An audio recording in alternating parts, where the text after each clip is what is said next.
Queremos saudar os irmãos em nome do Senhor Jesus, na manhã desse dia em que nós nos reunimos para cultuar o nosso Deus e, em particular, para agradecer as bênçãos desse ano que finda. Eu quero convidá-los, irmãos, a abrir a palavra de Deus na carta aos Hebreus, capítulo 13. Nós vamos ler do verso 5 até o verso 6. Também saudamos aqueles que nos acompanham pela internet. Queremos enviar-lhes também o nosso abraço, o desejo de que Deus os abençoe nessa manhã também. Hebreus capítulo 13, versos de 5 a 6.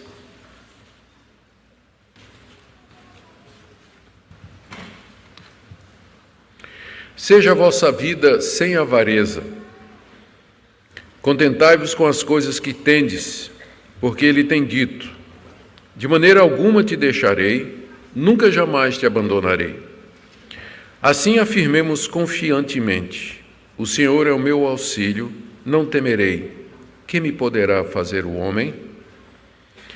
Nosso Deus, nós estamos diante de Tua palavra, diante dessa promessa, e nós pedimos que, pela fé, nos apropriemos dela, para que nesse ano que se inicia, nós vivamos com confiança diante de Ti, mesmo em meio às perspectivas negativas, difíceis para o nosso país. Dê, Senhor, que nós não temamos o que o homem pode nos fazer, mas que estejamos sempre confiantes, contentes com o que temos, vivendo para a Tua glória com muito ou com pouco. Ajuda cada pessoa aqui presente nesta manhã, para que possamos ser um exemplo, Senhor, de fé e confiança, na alegria, na tristeza, na fartura e também na falta. É o que nós te pedimos em nome de Jesus. Amém. Queridos, nós damos graças a Deus pelas bênçãos que Deus aprove derramar sobre o nosso país. Eu me refiro na área do governo do nosso país. Há uma expectativa muito grande entre nós de que, a começar desse ano que se inicia, talvez um novo período venha raiar sobre o Brasil, em todos os sentidos. Entretanto, por mais otimistas que as previsões sejam, nós sabemos que não será feito num ano o conserto do que durante 15 ou mais anos foi destruído.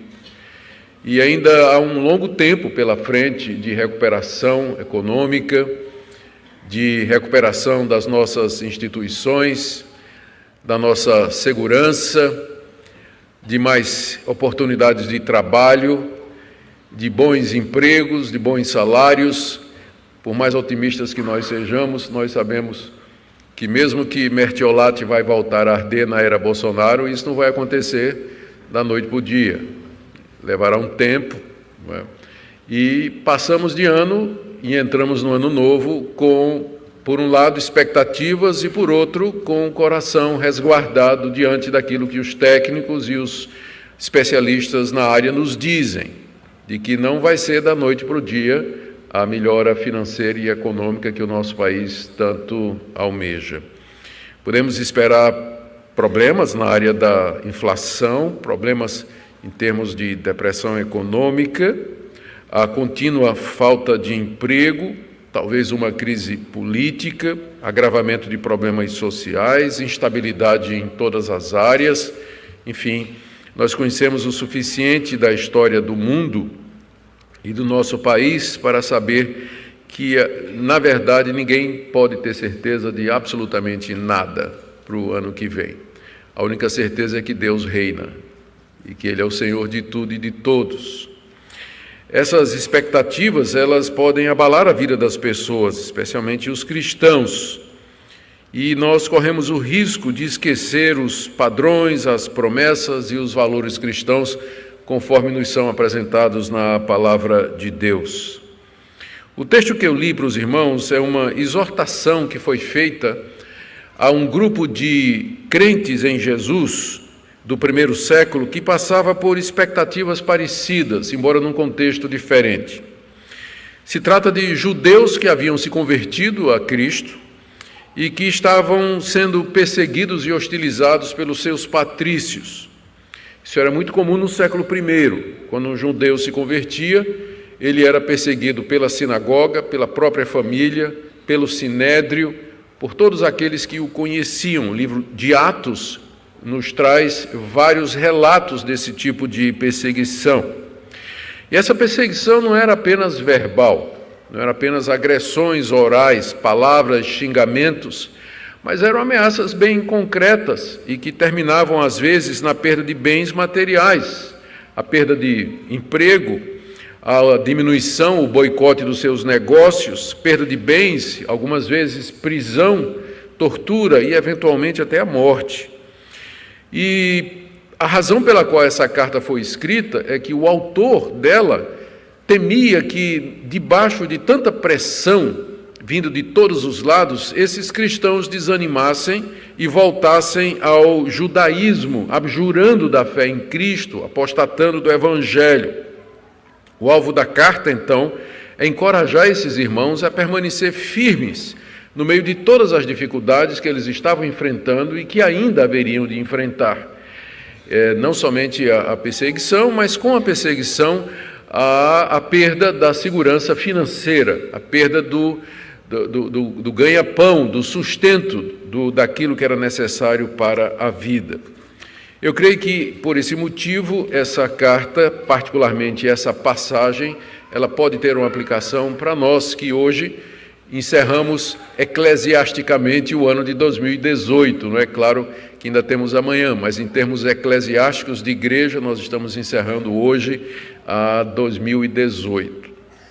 Eu queria então ver com vocês essa ordem que é dada aí. Na verdade, são duas ordens. A primeira, que a nossa vida seja sem avareza, e segundo, que a gente se contente com as coisas que tem.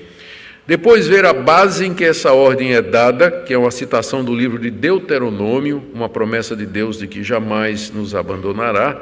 E, em terceiro lugar, a conclusão que o autor quer que nós cheguemos, ou seja, que afirmemos com confiança que Deus é o nosso auxílio e que nós não vamos temer aquilo que o homem pode nos fazer.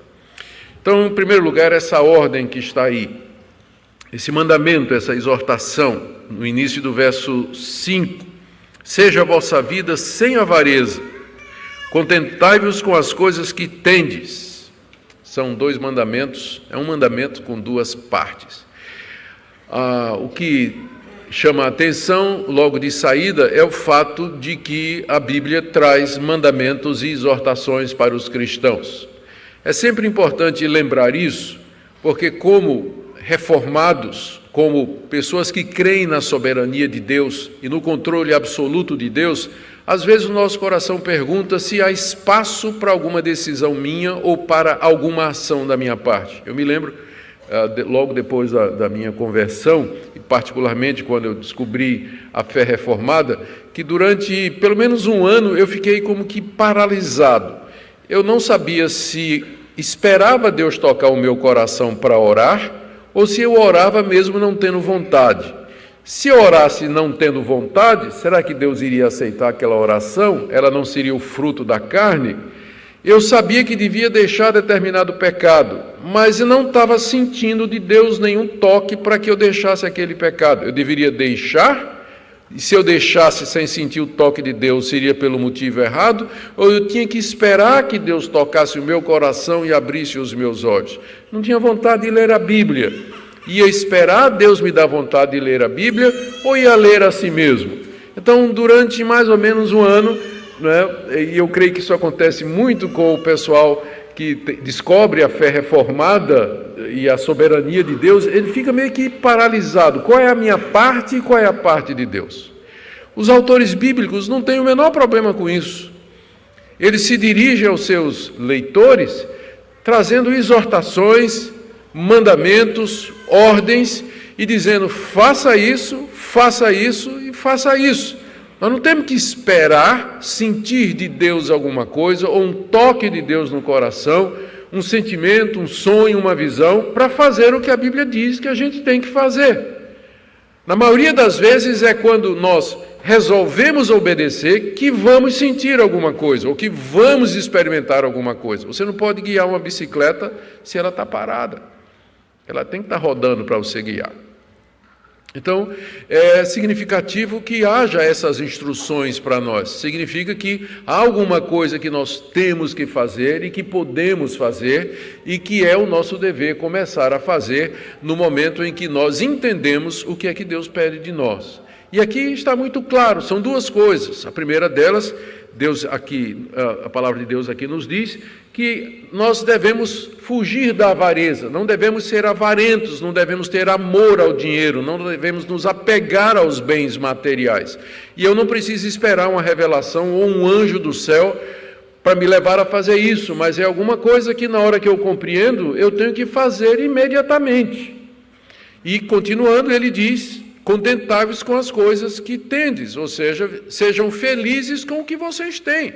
Não fiquem cobiçando outras coisas, querendo mais do que vocês precisam ter. Exatamente porque o contentamento é o antídoto para a avareza, né? A segunda parte, na verdade, é a resposta da primeira. Para que eu evite o amor ao dinheiro, eu tenho que aprender a viver contente com as coisas que eu tenho. Então, isso é uma ordem que Deus me dá e que eu não preciso esperar nenhuma revelação especial, eu devo viver dessa maneira. Quando ele diz aqui, seja a nossa vida sem avareza, vida aqui significa o meu modo de viver, a maneira de eu me conduzir, a maneira de eu me comportar, a maneira de eu viver e existir aqui nesse mundo. Que ela seja sem avareza. Isso aqui, o significado é simples, né? Ou seja, sem amor ao dinheiro, que eu viva nesse mundo sem apego aos bens materiais, sem apego às coisas que porventura eu tenha, sem apego às minhas posses. A avareza é o único pecado na Bíblia que é chamado de idolatria, porque o amor ao dinheiro significa, religiosamente falando, o culto a um falso Deus. O que é a raiz de todos os males não é o dinheiro, mas o amor ao dinheiro. Por isso que ele é considerado como idolatria, porque ele coloca o dinheiro no lugar de Deus. Em vez de dependermos de Deus e confiarmos em Deus e descansarmos em Deus, nós procuramos nos nossos recursos e nas nossas condições financeiras a paz e a tranquilidade para o nosso coração. E quando estas coisas nos faltam, nós ficamos desanimados, nós ficamos tristes, ficamos com medo, ficamos angustiados e preocupados. Por isso que é chamado de um Deus. A Mamon, na verdade, é o nome que Jesus dá nos evangelhos às riquezas. É um Deus rival de Deus. É um ídolo que procura tomar o lugar de Deus, que é exatamente o dinheiro, as nossas posses e os nossos bens. Então, a orientação aqui para aqueles cristãos que estavam em vias de perder os seus bens materiais por conta da perseguição, é que eles não vivessem apegados àqueles bens, porque eles podiam ter isso hoje e amanhã eles não teriam. Amanhã ficariam privados disso, quer seja pela perseguição, quer seja pela prisão, pelo arrestamento dos bens, pelo confisco ordenado pelo Império Romano, que mais tarde haveria de acontecer.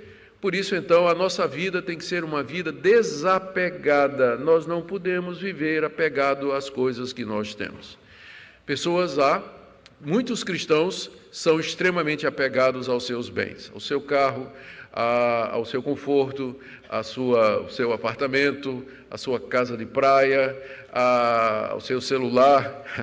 A lista é grande, são tantas coisas aí que a gente pode... E a gente sabe do apego quando acontece alguma coisa. Eu confesso, eu gosto das coisas que eu tenho. Eu tenho um carro, e é um carro que eu gosto muito. Recentemente estacionei debaixo de um pé de manga e caiu aquela resina no teto do carro. Eu fiquei muito chateado, né? O carro era brilhante, bonitinho. Fui na cozinha e peguei uma esponja. Aí coloquei o sabãozinho, só que em vez de esfregar com a parte macia, eu esfreguei com a parte da lixa, né? E em vez de eu tirei sim a gosma da manga e com ela o taco de pintura, né, do carro, né? Gente, eu tive que orar e dizer: Deus, perdoa a minha idolatria, porque eu estou irado. Estou irado, porque eu danifiquei aquela coisa bonita, brilhante, que me dá prazer. E eu fiquei refletindo, isso é sinal de que eu estou apegado mesmo, né? E como eu preciso me desapegar dessas coisas. Preciso me desapegar desse tipo de coisa. Seja a vossa vida sem avareza. Como isso é apropriado para os nossos dias. Foi apropriado para os dias daqueles cristãos e é apropriado para nós hoje. Como eu disse, a crise financeira, ela tem empurrado muitos a se apegar ao dinheiro como solução para a sua ansiedade e angústia, procurar segurança nos recursos materiais e, às vezes, sacrificar a fé e a consciência para reter mais dinheiro ou procurar obter mais. Essa exortação, então, ela vem sobre todos nós. Aqui nós lembramos o que nos disse o Senhor Jesus em Mateus 6, 19 a 24. Não acumuleis para vocês tesouros sobre a terra, onde a traça e a ferrugem corroem e onde os ladrões escavam e roubam. Mas ajuntai para vós outros tesouros no céu, onde traça nem ferrugem corrói e onde ladrões não escavam nem roubam, porque onde está o teu tesouro, aí estará também o teu coração. São os olhos a lâmpada do corpo. Se os teus olhos forem bons, todo o teu corpo será luminoso. Se, porém, os teus olhos forem maus, todo o teu corpo estará em trevas. Portanto, caso a luz que em ti há sejam trevas, que grandes trevas serão. Portanto, seja a vossa vida sem avareza. Segundo mandamento, ainda é um só, na verdade, a segunda parte, o autor diz, contentai-vos com as coisas que tendes. Aqui é o antídoto para a avareza. Quem está contente com o que tem, ele não vai ser avarento.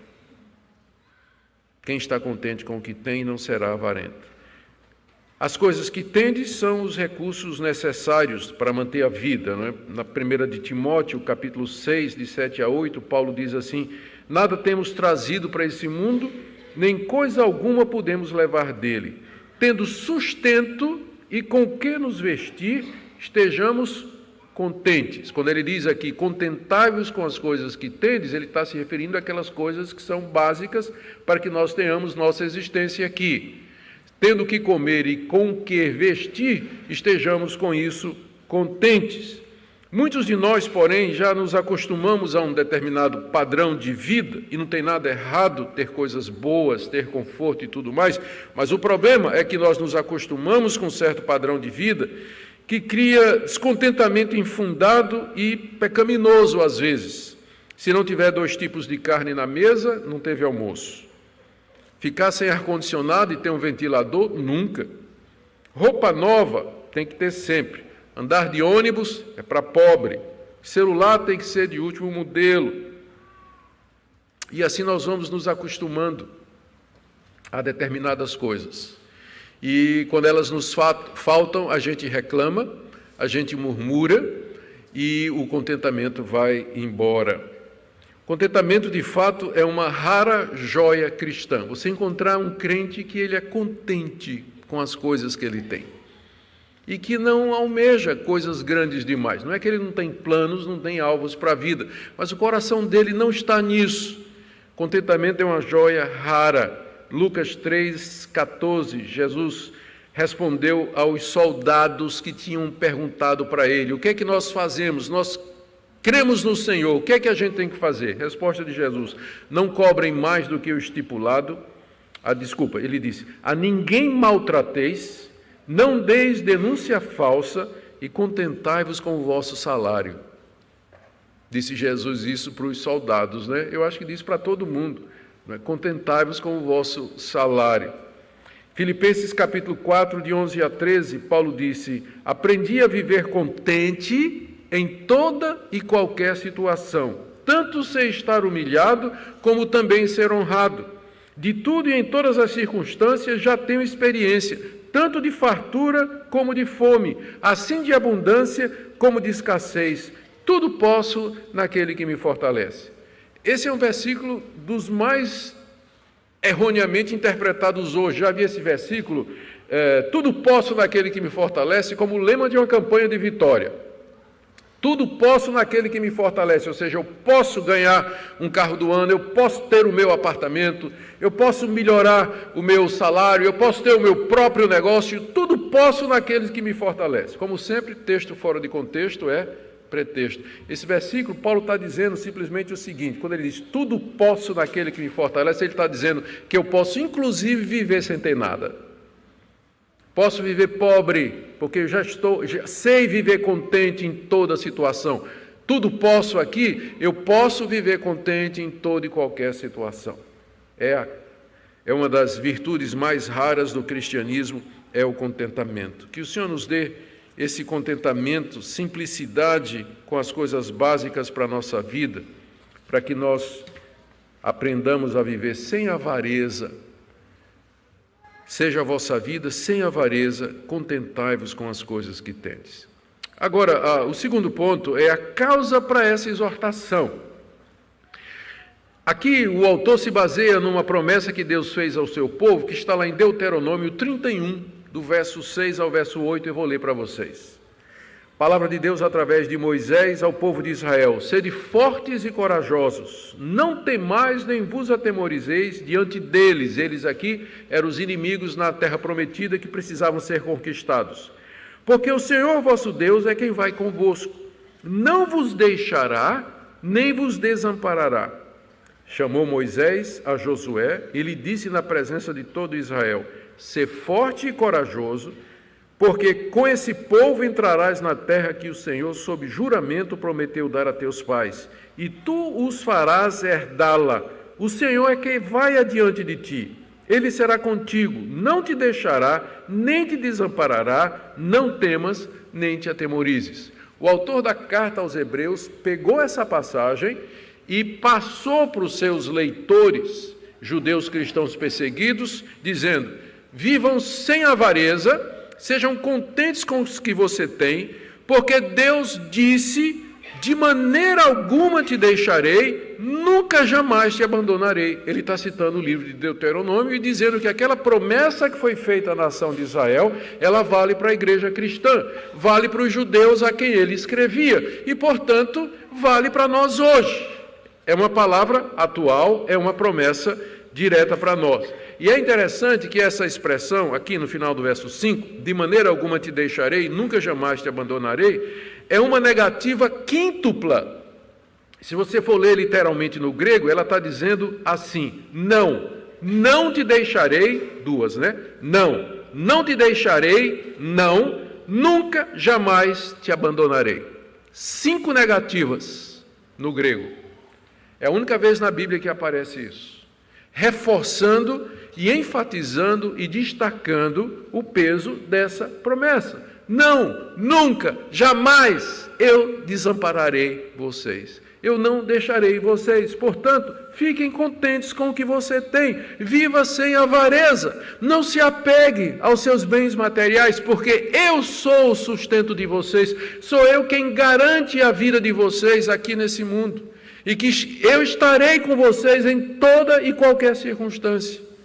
Essa é a base sobre a qual, então, o autor orienta aquela igreja a viver sem avareza. Queridos, e quantos exemplos históricos nós temos dessa promessa que foi repetida tantas vezes na Bíblia? Essa mesma promessa, nunca, jamais te desampararei, foi feita a Jacó, em Gênesis 28:15. Eis que estou contigo, Jacó, diz o Senhor, e te guardarei por onde quer que fores, e te farei voltar a esta terra, porque não te desampararei até cumprir aquilo que te hei referido. E o que é que aconteceu? Como se cumpriu? Jacó foi guiado à Mesopotâmia, lá encontrou uma esposa, casou, venceu Labão, conquistou Esaú, venceu no Jaboque, escapou em Siquém, foi ao Egito e viu sua família toda reunida lá sob a liderança de José.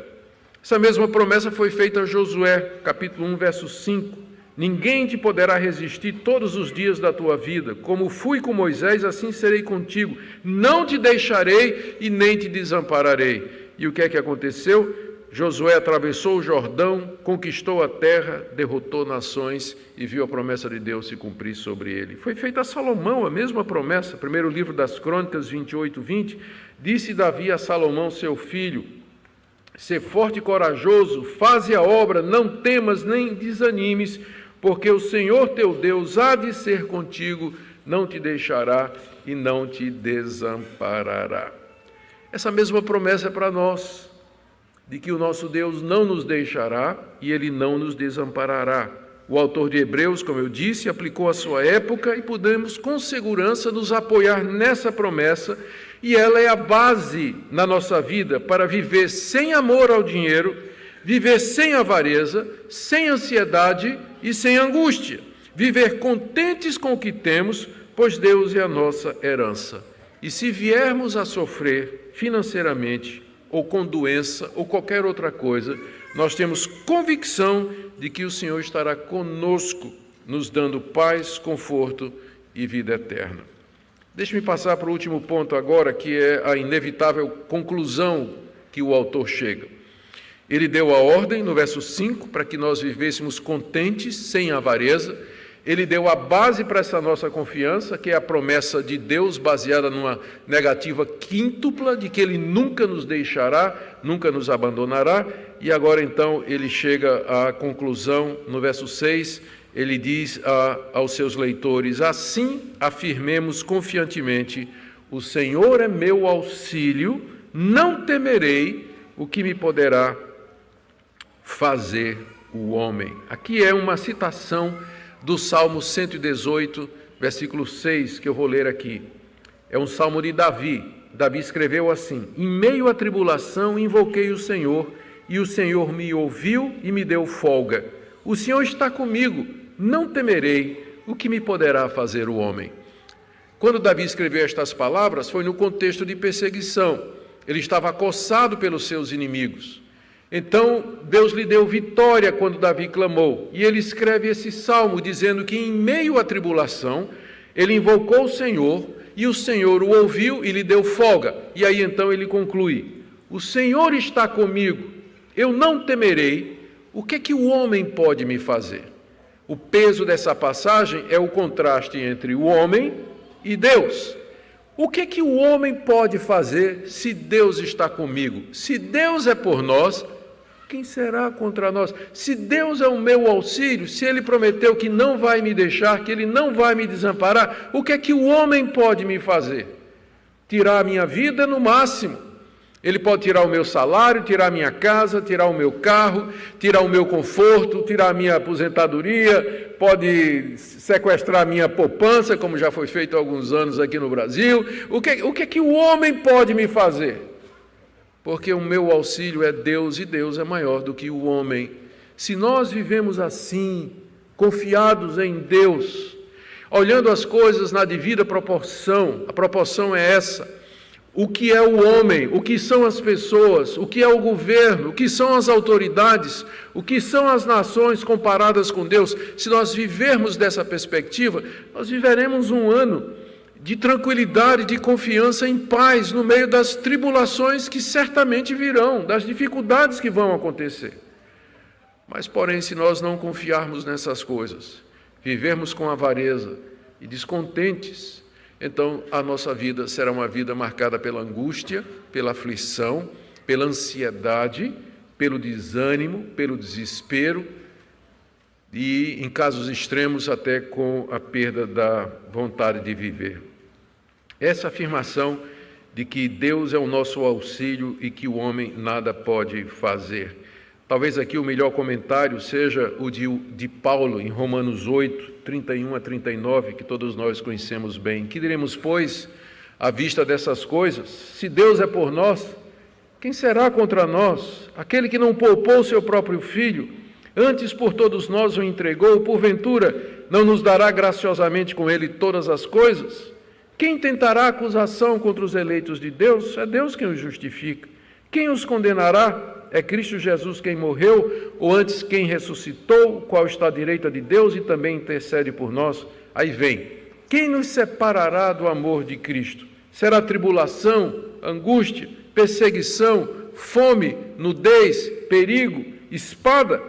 Como está escrito: por amor de ti somos entregues à morte todo dia, fomos considerados como ovelhas para o matadouro. Em todas estas coisas, porém, somos mais que vencedores por meio daquele que nos amou. E a conclusão de Paulo: estou bem certo de que nem morte, nem vida, nem anjos, nem principados, nem as coisas do presente, nem do porvir, nem os poderes, nem altura, nem profundidade, nem qualquer outra criatura poderá nos separar do amor de Deus que está em Cristo Jesus, nosso Senhor. John Knox, o reformador escocês, defendendo sua posição diante dos inimigos, perante a corte, diante de uma tremenda oposição, ele disse: um homem com Deus é sempre maioria. E é verdade, um homem com Deus é sempre maioria. Se Deus é por nós, quem será contra nós? O Senhor é meu auxílio, não temerei o que me pode fazer o homem. Deixe-me fazer algumas aplicações aqui e eu quero terminar. Primeira, eu queria que você nessa manhã, diante da palavra de Deus, examinasse seu coração e sua vida. Quais são os ídolos da sua vida? Quais são aquelas coisas que você ama, que você zela, nas quais você deposita o seu prazer, a sua segurança, a sua confiança, que você fica contando os momentos até que você vai ter aquela coisa nos seus braços, ou nas suas mãos, ou diante dos seus olhos. Quem é de fato o Deus da sua vida? O que é que lhe dá mais prazer? Quem é o centro da sua vida? Se a resposta não for Deus na pessoa do seu Filho Jesus Cristo, então você está enquadrado no que está dizendo aqui: a sua vida é uma vida com avareza. Você tem algum ídolo na sua vida.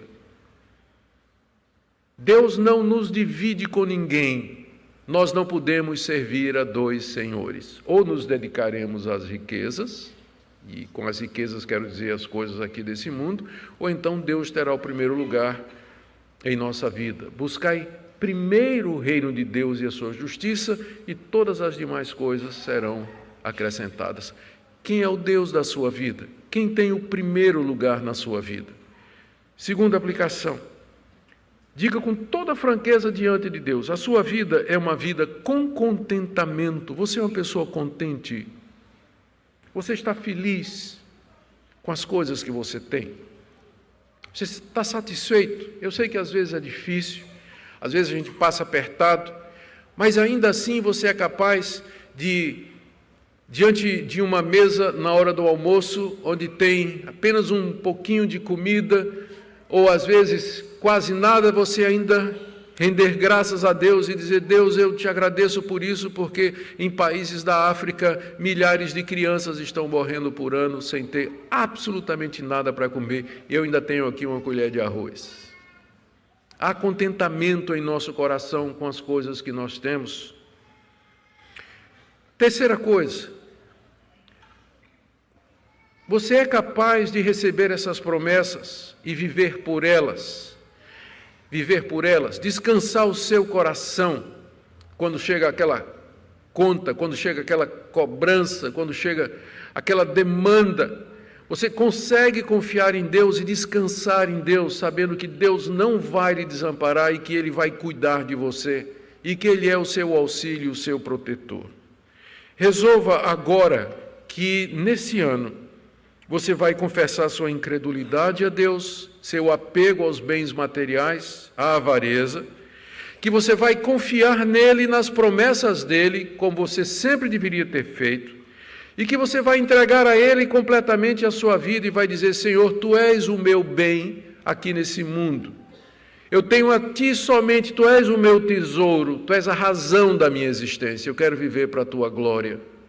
E você verá como Deus sustentará você, Ele auxiliará você, Ele vai abrir portas, Ele vai resolver problemas, mas tão somente Ele demanda isso de nós: buscar em primeiro lugar o reino de Deus e sua justiça, e todas as outras coisas vos serão acrescentadas.